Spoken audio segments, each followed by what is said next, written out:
por eso me acerqué al ingeniero Mellado, porque me surgió mucho interés sobre este tema y qué más que ustedes que puedan ayudarme. Bueno, el tema que hoy les voy a hablar es el análisis de riesgo en la perforación petrolera de aguas profundas. Para empezar con este tema, hay que dejar en claro qué es el riesgo. Bueno, por definición, el riesgo es una medida de la magnitud de los daños ocurrentes en una situación peligrosa. O súbele tantito. Es que lo tienen muy despegado. Pégate un poquito. Bueno, el riesgo se mide asumiendo una determinada vulnerabilidad frente a cada tipo de peligro. Bueno, un riesgo es toda esa magnitud que está presente en cualquier actividad. En cualquier actividad va a haber peligro y se puede clasificar de alto, medio, bajo o insignificante. Bueno, ¿por qué de aguas profundas les voy a hablar? Porque esta es la zona de moda de ahorita, donde se está apostando todo para que sea productora de hidrocarburos. Entonces, entendemos que por plataforma están los tirantes de agua de 0 a 500 metros. Las aguas profundas y ultraprofundas, que es el área donde estoy realizando mis prácticas, va de los 500 a 1500 en aguas profundas de tirante de agua y en ultraprofundas de 1500 adelante. Aquí difiere un poco porque en compañías como Petrobras, que es brasileña, toman aguas profundas a partir de 350, 400. Pero aquí en México, en Pemex, la clasificación de aguas profundas empieza en 500 metros de tirante de agua. Bueno, en la actividad petrolera que está en aguas profundas, vamos a tener, yo clasifiqué estos factores. Tenemos el factor social, el factor financiero, el factor operativo, el factor meteorológico. Pero de los que les quiero hablar va a ser del factor geológico y el factor geotécnico, que estos yo los considero factores internos a la industria, y los mencionados anteriormente serían los factores externos.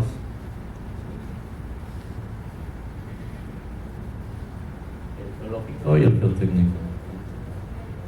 Entonces, los riesgos geológicos los clasifico nuevamente en riesgos profundos, que son los que estarían más en contacto con el yacimiento, los riesgos medios, que estarían por encima de y los riesgos someros, que es aquí donde me quisiera expandir más. Los riesgos geológicos someros son los más cercanos a la superficie, los más cercanos al tirante de agua, los primeros metros de perforación. Pueden interferir en la realización de actividades petroleras tanto en la exploración como en la producción. Bueno, el riesgo somero se considera a una profundidad de 450 metros. Bueno, ahora los tipos de riesgos someros que yo identifiqué en este estudio. Los riesgos someros los volví a dividir en factores externos, que van desde el suelo marino hasta todo el tirante de agua hasta llegar a la superficie, y los internos, que son estos 450 metros más, donde tienen que tener más control, porque aquí no tenemos ayuda de ningún equipo.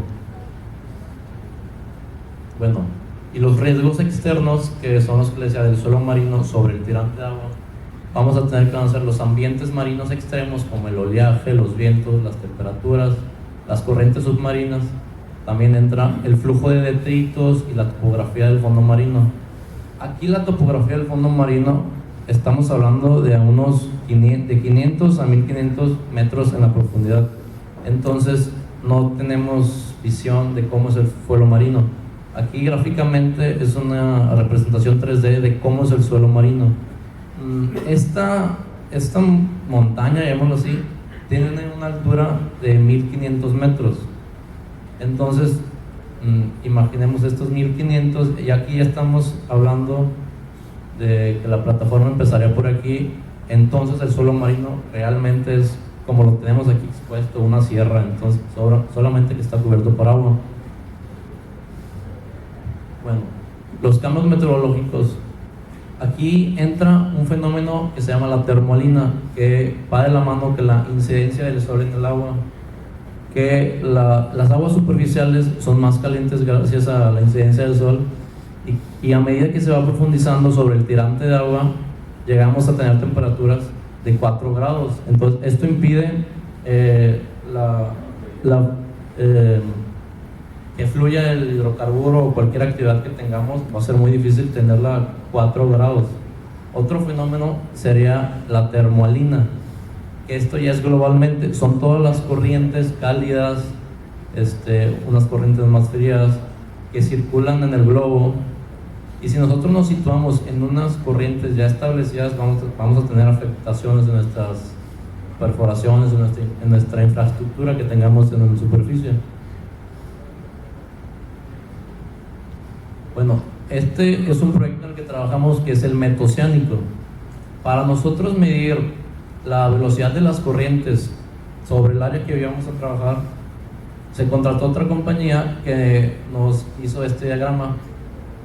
Esta es la curva menor de... A ver, imaginemos que tengamos una línea, un anclaje donde va a estar el pozo para perforar. Entonces va a llegar a 3000 metros. Por cada, en 500, 1000, 1500, vamos a tener un lector, llamémoslo así, una boya. Entonces nos va a medir las corrientes, todas las corrientes que estén en estas profundidades, los comportamientos, la más alta y la más baja. Entonces nos va a poner una media. Esta es la lectura media de las corrientes de profundidad a primer nivel, a 500 metros y así hasta 2500. Vemos ese mismo comportamiento a pasar de un año, que es la línea azul, que tenemos que es muy alta el comportamiento, disminuye, y aquí en este punto crea un leve crecimiento, otra vez vuelve a crecer. Entonces aquí tenemos otras velocidades de corrientes muy importantes. Llegamos hasta los 3000 metros. Fue para el pozo Trión en el que trabajamos, no sé si sea de su conocimiento. Entonces el pozo Trión estaba muchísimo más profundo. Por esta compañía solo nos arrojó datos hasta 3000 metros. Y aquí viene la ocurrencia dependiendo de los porcentajes de probabilidad que se pueda repetir estos comportamientos. Tenemos desde alta incidencia aquí a baja probabilidad que el fenómeno se comporte de igual manera. Bueno, un evento fortuito que nos ocasiona un daño en una plataforma va a ser un huracán. Un evento fortuito porque es un evento que no está contemplado, pero llega, afecta y nuestra producción se va a parar en ese momento. Entonces es muy importante estar en la temporada. Si estamos en temporada de huracanes, hay que estar muy prevenidos en la infraestructura que vamos a tener. Bueno, este es un relieve topográfico a 80 kilómetros de la costa de Matamoros, donde está el área a trabajar, que fue el área de Trión, que no se las tenía que decir porque es confidencial del área, pero este fue un proyecto que se realizó para producir el campo Trión, que está a 80 kilómetros, aquí llega a 80 kilómetros de la costa. Empieza el relieve topográfico que no se tenía considerado. Es lo que les digo, aquí esta montaña que está aquí tiene 1 kilómetro de altura, y acá nuevamente voy a tener 2.5 kilómetros. O sea, son pendientes muy grandes que no se habían considerado hasta que mandamos a los ROVs, que son como los ingenieros de fondo marino, que son robots que muestran imágenes en 3D. Entonces por eso nos arrojaron el perfil. Pues, el fondo marino realmente no es plano como nosotros lo imaginamos, que hay miles de pendientes y montañas. Bueno, una vez que ya tengamos la ubicación del campo a trabajar, que es aquí en azul, vamos a poner las trayectorias de pozo. Pero si estas trayectorias de pozo, como ya se los mencioné, caen en pendientes muy inclinadas, que son aquí donde las tengo circuladas, que son pendientes de 6 grados, que esto no se puede perforar en pendientes superiores a 6 grados. Ahí cuando bajamos la sarta de perforación, si la barrera llega a pendientes de 6 grados, se desliza y pues, Posteriormente les voy a mostrar lo que sucede, pero no es factible porque vas a dañar el equipo. Entonces ese es un riesgo que hay que medir. Ya tenemos la ubicación del pozo, que está en una zona peligrosa marcada aquí con rojo, que significa que son pendientes superiores a 6 grados.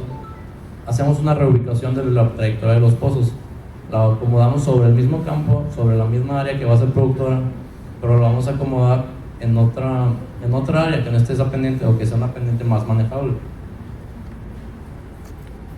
Esto es lo que les comentaba, los deslizamientos de cabezales por pendientes inclinadas.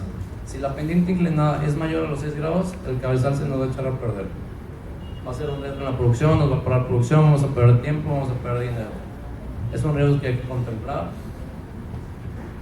Entonces, si empezamos a tener problemas antes de trabajar, este problema lo vamos a seguir arrastrando y arrastrando y arrastrando hasta que el problema sea tan grave que tengamos que parar el pozo por algo que no se vio antes.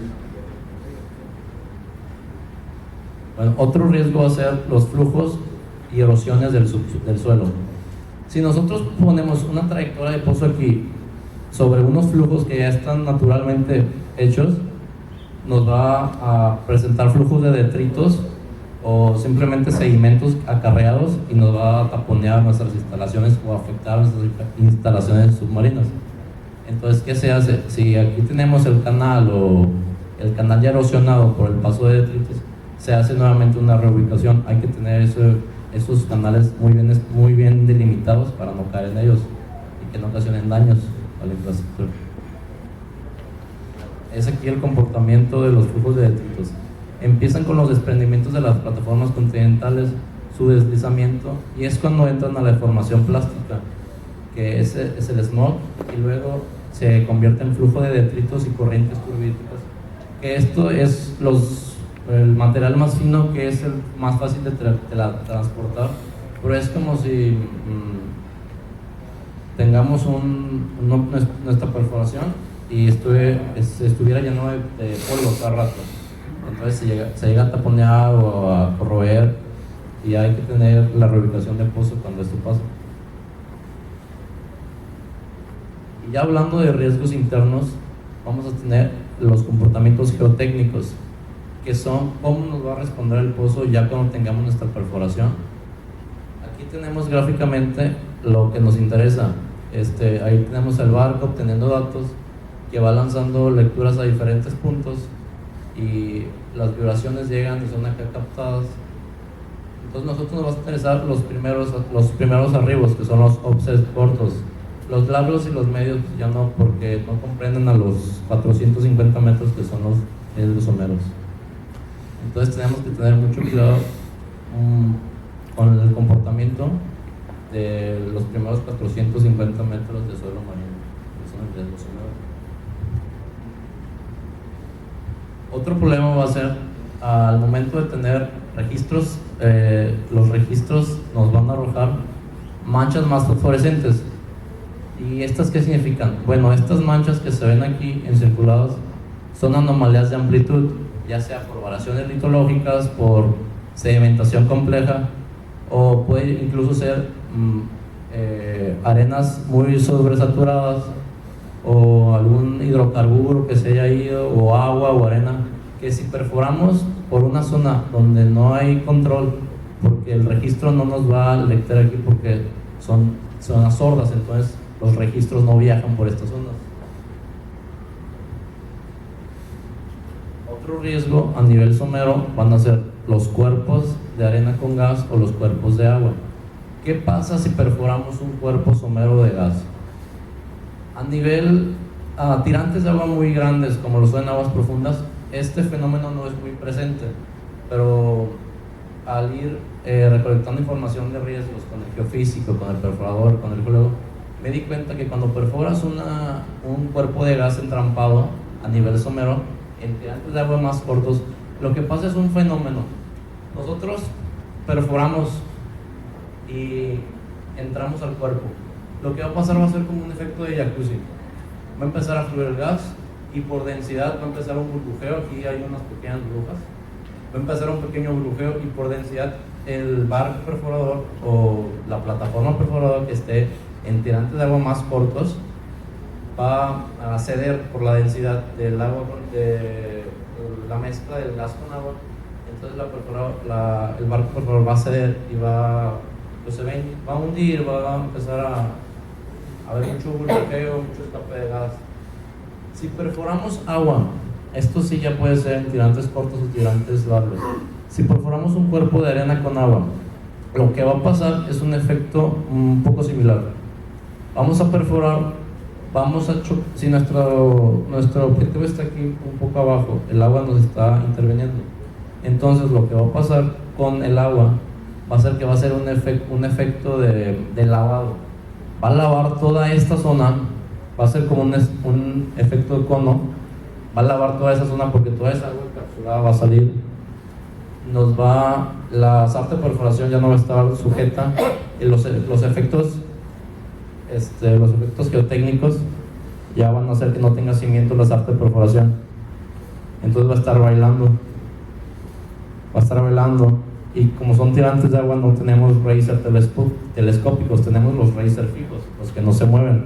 Entonces no nos da la oportunidad de que el racer esté jugando. Entonces vamos a tener una desconexión o una fractura de racers. ¿Qué pasa cuando tenemos fallas someras? Fallas someras son las fallas que tenemos expuestas hasta superficie del fondo marino. Si nosotros tenemos aquí nuestro objetivo, nuevamente aquí, que esté interferido por la falla, ¿qué vamos a hacer para obtener ese hidrocarburo y que no se nos vaya por la falla?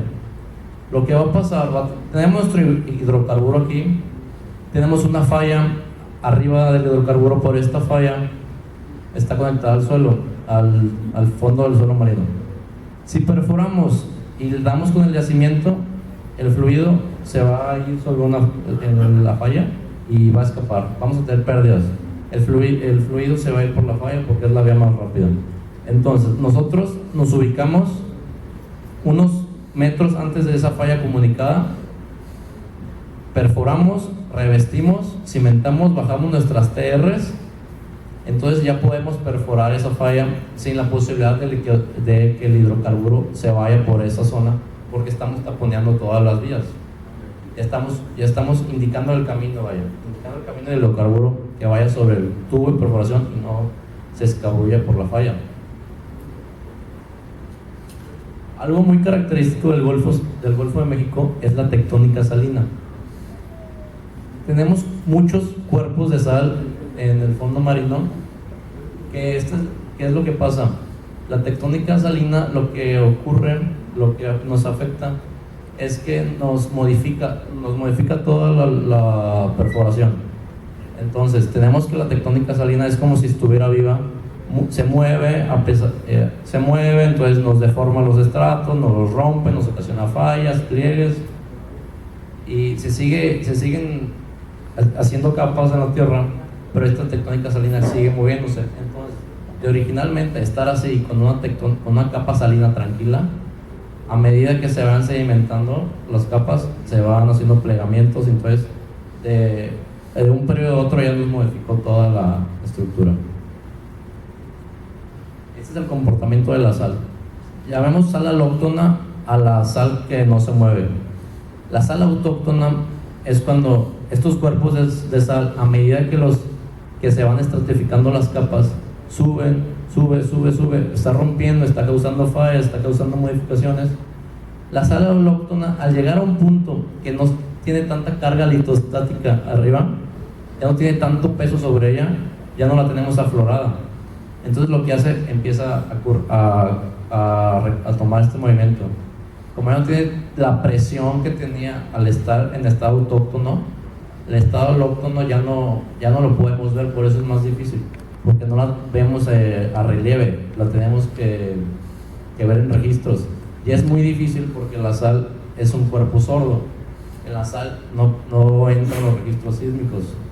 Entonces solo vemos como manchas. Entonces vemos que es el caso de la tectónica salina, hablando del caso del Golfo de México, que también es muy presente en otras partes. Pero esta sal alóctona entonces puede llegar, se sigue alimentando y llega, pero se pliega horizontalmente. Ya no sale a la superficie, es horizontalmente. Entonces nos va causando fallas y grietas en toda su evolución. Y esto es lo que pasa cuando tenemos un bloque de tectónica salina, un bloque de sal alóctono. Tenemos todas nuestras trayectorias de pozo, muchas están chocando con el bloque de sal. Hay de dos: perforamos en la sal a la cual no tenemos información porque es una región sorda, no sabemos qué puede haber, a lo mejor ni es sal, a lo mejor es material encapsulado, entrampado, o hacemos una reubicación de pozo, que es la mejor opción porque evitamos el riesgo.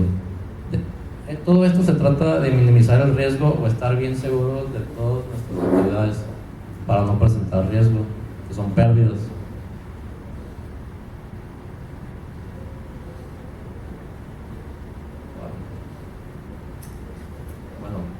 Los riesgos someros que tenemos en la industria petrolera.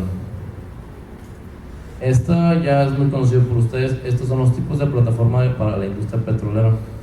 En tirantes de agua profundos usamos barcos perforadores y plataformas semisumergibles, porque las autoelevables y las semisumergibles ya no nos dan los tirantes de agua que necesitamos. Aquí podemos ver todos los pozos que están conectados al barco.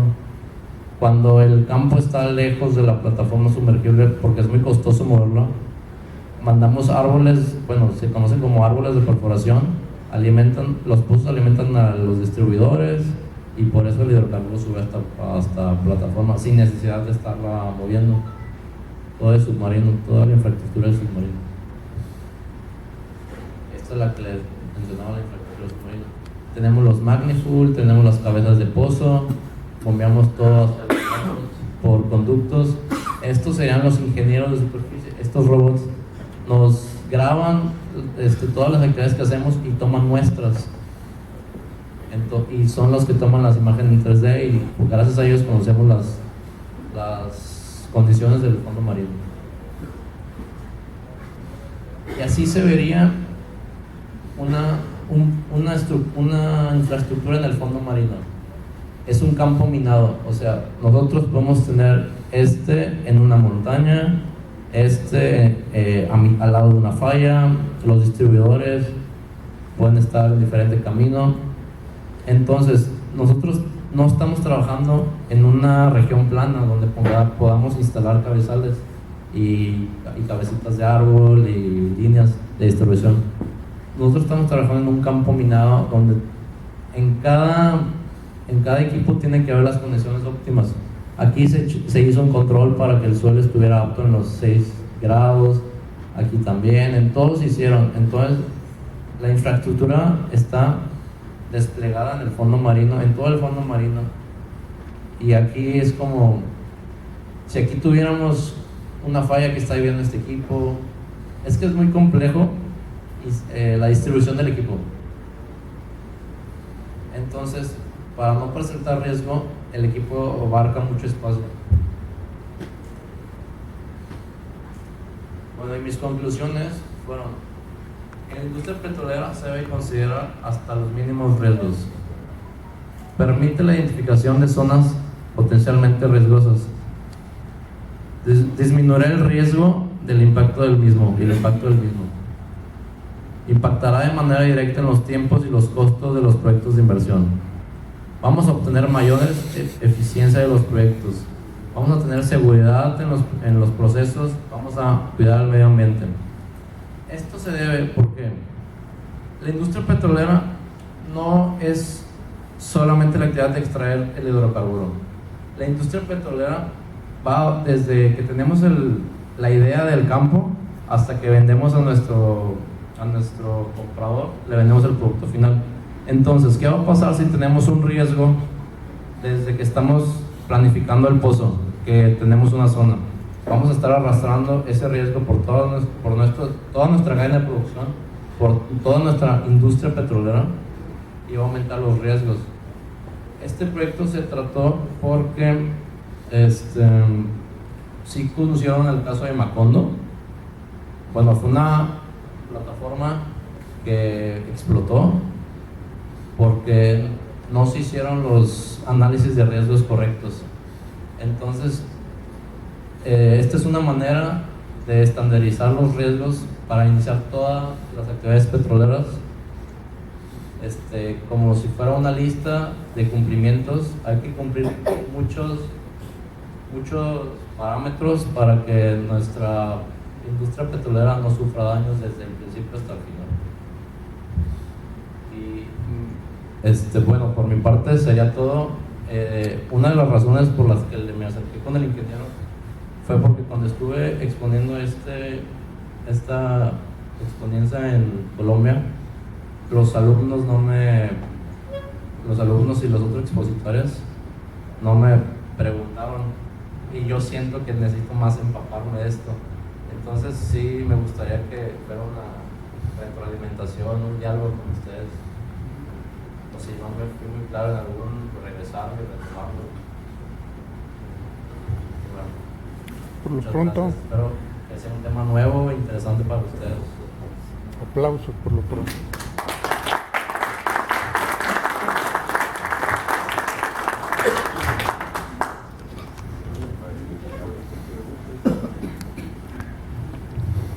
Muy bien, pues algún comentario o alguna pregunta para el joven.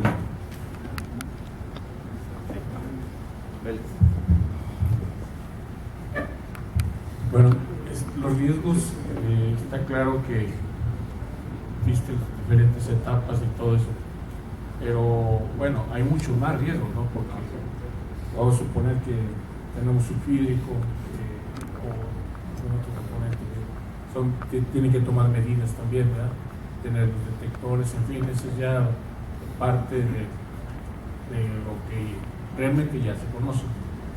Y bueno, pues el caso que mencionaste, bueno, no te metiste mucho en ese aspecto, pero la plataforma esa que tuvo un impacto de un huracán y todo eso, bueno, es un riesgo, pero ahí no hay mucho que hacer, ¿no? Simplemente tal vez las construcciones, no sé, pero bueno, riesgos hay verdaderamente muchos. Aparte de esto que es el objetivo en aguas profundas, ya los que ya traen por sí ese movimiento petrolero, perforación.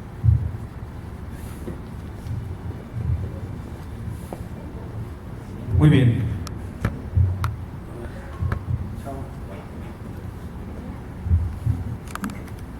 Sí, mira, bueno, dentro de un estudio o para perforar un pozo, existe una cadena de procesos que se tienen que seguir. Bueno, yo estuve trabajando en la propuesta de pozos exploratorios y creo que sobre todo en todos lados, pero en el marino se debe de iniciar con sísmica 2D primero, para identificar las estructuras, básicamente. Cuando uno las ve ya identificadas, se selecciona un área determinada para proponer sísmica 3D, pero ya enfocada en la estructura que se está viendo.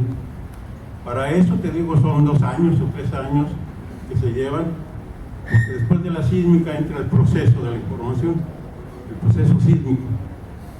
Y después de este proceso sísmico, después de estarlo analizando los resultados, se ven sobre todo la selección del campo de velocidad, se está ampliando sobre todo cuando hay sal, para obtener verdaderas estructuras, no estructuras generadas por las velocidades. Esto se pasa a los intérpretes, y los intérpretes también